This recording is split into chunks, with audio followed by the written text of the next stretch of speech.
Everyone, good morning. এখন বাজে 5:30। তো আমরা মোটামুটি সবাই রেডি। আমার দিদুন রেডি হবে, আর লাগেজ ফাগেজ গোছানো ডান। আর 6টার দিক করে টোটো আসবে, আমরা হাওড়া স্টেশনে যাবো, ওখান থেকে ট্রেনে দেন যাবো হচ্ছে মায়াপুর। তো চলো। আর এই যে সকালবেলা আমার লুক একদম সিম্পল। তো চলো, আমার আউটফিট একটু চেঞ্জ করে ফেলেছি, এটা করেছি আমি। তো চলো বেরোনো যাক।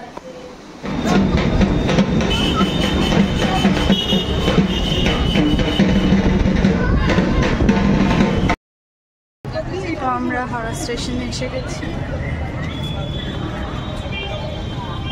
যে সবাই যাচ্ছে দিয়েছে। এখন ট্রেন তো স্টার্ট হবে 7:50। এখন বাজে 6:54।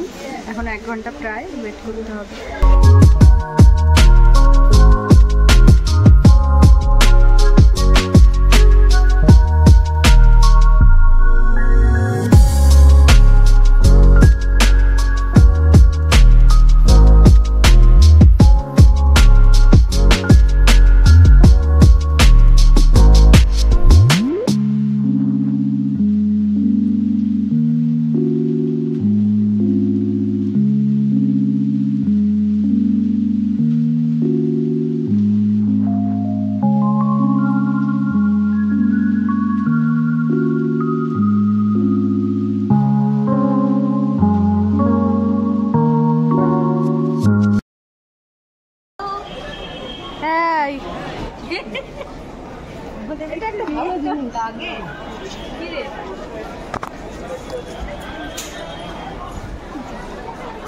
তো আমরা এখন নবদ্বীপে এসে গেছি।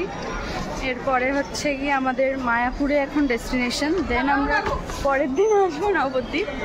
তো দেখি এখন কিভাবে যাওয়া যায় মায়াপুর। আর এই যে আন্টি ছবি তুলতেই ব্যস্ত এখন। আন্টি একবার হাই করে দাও। হাই। চলো তো, চলো গিয়ে তারপর দেখছি।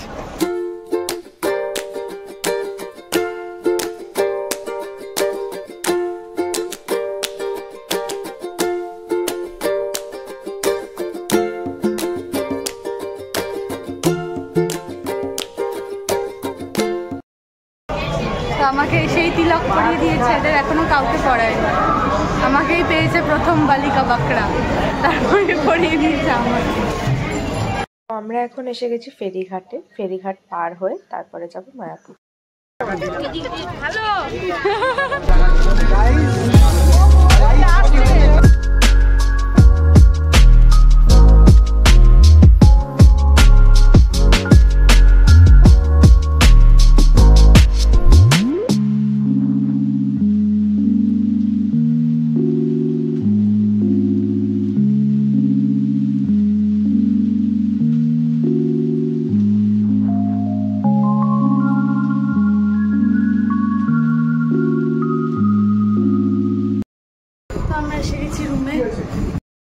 তো লাঞ্চ করব মহাপ্রসাদ বলে একটা জায়গায়, যেটা নামহট্টের ভিতরে, শুনেছি যতটা।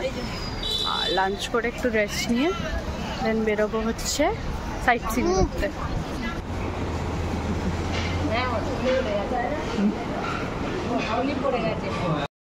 রাইট, সো আমাদের খাওয়া হয়ে গেছে। আমরা খেয়েছি মাদবাস থেকে, যেটা হচ্ছে নামহট্টর ভিতরে একটুখানি এসে। বাট খাবার খুব একটা ভালো লাগেনি আমার। ওরা সব ভাতের একটা থালি নিয়েছিল, আর আমি পাস্তা নিয়েছিলাম, বাট খাবার একদমই ভালো নয়। মহাপ্রসাদ থেকে খাবো ভেবেছিলাম, বাট প্রচণ্ড লাইন ছিল, দ্যাটসই আজকে খেতে পারিনি। আর দেখি কালকে একবার ট্রাই নেব, দেখা যাক কী হয়। তো এখন বাজে 3:30 মতো, রেডি হয়ে গেছি আমি সাইট সিনের জন্য।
এখন এসেছি ভক্তি ভবনে, চলো ভিতরে ঢুকে তারপর দেখাচ্ছি।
আজকের ভিডিওটা এইটুকুই, গলা ধরে গেছে বুঝতেই পারছো। আর আমি ওখানে আর কি আউটরোটা কমপ্লিট করতে পারিনি, সেই জন্য বাড়িতে এসে করছি। তোমাদের সাথে দেখা হবে নতুন একটা ভিডিও নিয়ে, ততক্ষণের জন্য বাই।